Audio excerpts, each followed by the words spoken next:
This is where children belong. Welcome this part of our worshiping throng. Water, God's word, bread, and cup of prayer and song. This is where children belong. Good morning. Have you guys ever heard, it's an old Chinese kind of folk tale. It's called The Empty Pot, or it's the, what's the other name for it? I think called The Empty Seeds. Does anyone know this story? Cheyenne, you know, maybe?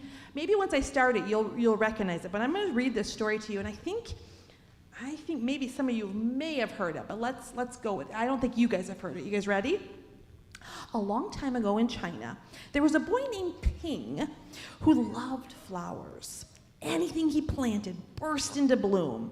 Up came flowers, bushes, and even big fruit trees. Everyone in the kingdom loved flowers too.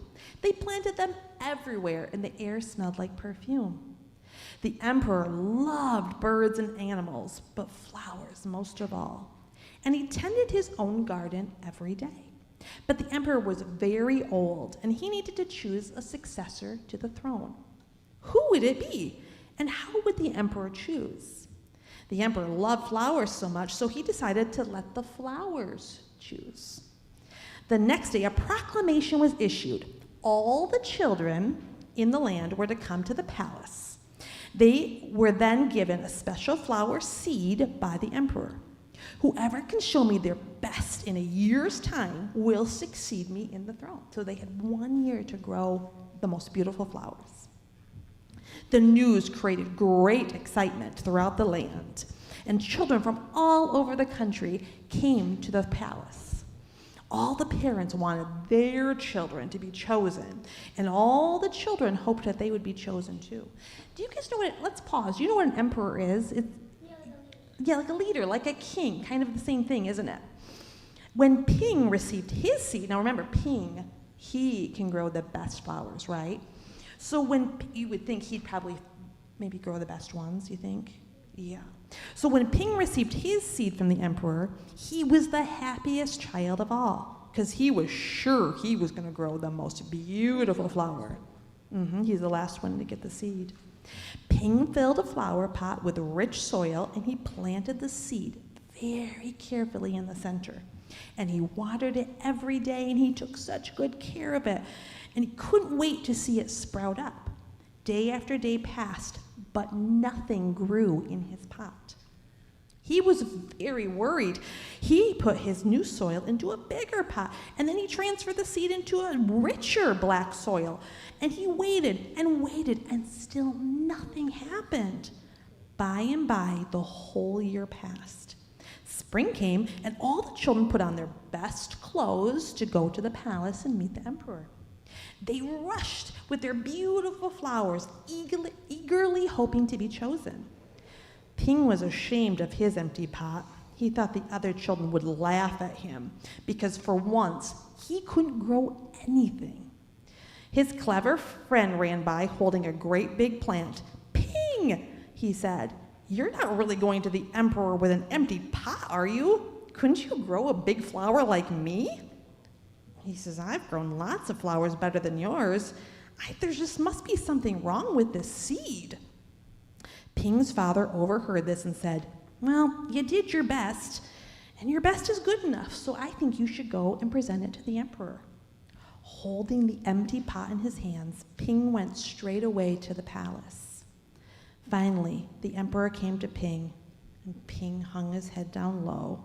He knew that he would not be chosen, and he knew the emperor might scold him. The emperor asked him, "Why did you bring me an empty pot?"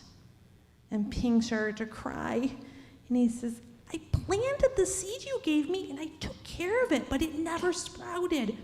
I put it in a better pot with better soil, but nothing happened. I tended all year long, but nothing grew. So today, I had to bring an empty pot without a flower. It's the best that I could do." When the emperor heard these words, a big smile spread across his face, and he put his arm around Ping, and he exclaimed to everybody, "I have found him. I have found the one person who is worthy of being the emperor.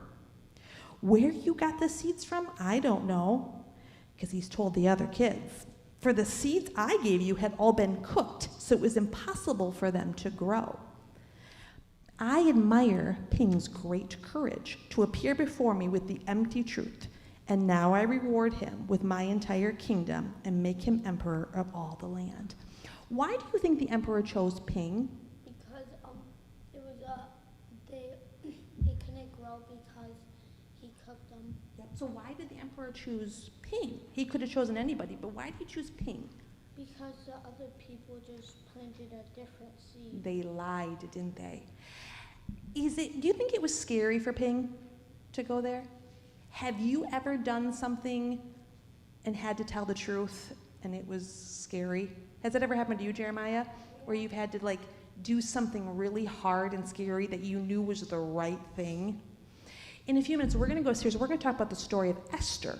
Esther is a story in the Bible that it's a woman who was very brave, and she told the truth, and it affected so many millions of lives. Because each of us is called by God to step up and speak out against things we know are bad and wrong. But is that easy to do? It is so hard sometimes to speak up and step out and be brave enough to do hard things. But God is with us. We learned this last week, didn't we? That when bad things happen, God is with us. When we're doing hard things like speaking out, when we're doing things like Ping, and we're doing things that are really brave, God is with us, right? We're going to go upstairs, we're going to talk about Esther, and we're going to learn about how she was so brave and how God was with her.